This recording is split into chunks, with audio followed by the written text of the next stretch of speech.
La communication sur la luzerne, je dirais que c'est plutôt facile. Pourquoi? Parce que la luzerne comporte un certain nombre d'ingrédients qui facilitent énormément le travail d'un conseiller en communication. En l'occurrence quoi?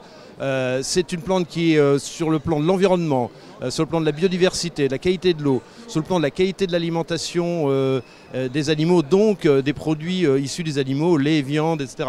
Sur le plan agronomique, c'est-à-dire du développement durable spécifiquement agricole, n'a que des qualités. Donc il est assez facile d'interroger des utilisateurs, des producteurs, des prescripteurs, des conseillers agricoles et agroalimentaires sur la luzerne qui ne tarissent pas d'éloges sur la culture. Donc c'est plutôt facile.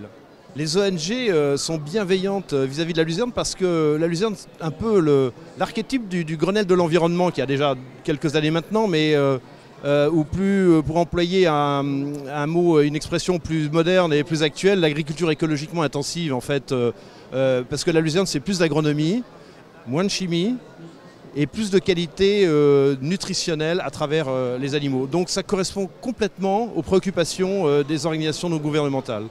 Je parle bilan, en fait, le développement durable c'est toujours une histoire de bilan, de balance, avantages, inconvénients.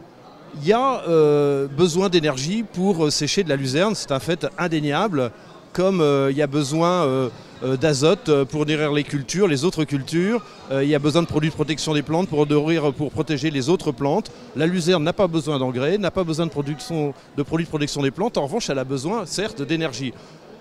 Il a été établi il y a un an maintenant que le bilan carbone, c'est-à-dire la quantité de carbone fixée par le processus complet de luzerne déshydratée par rapport à la quantité de carbone émise était positif. C'est-à-dire que globalement, la filière luzerne déshydratée fixe plus de carbone qu'elle n'en émet dans l'atmosphère. Donc on est très à l'aise avec ce sujet de l'empreinte énergétique de la production.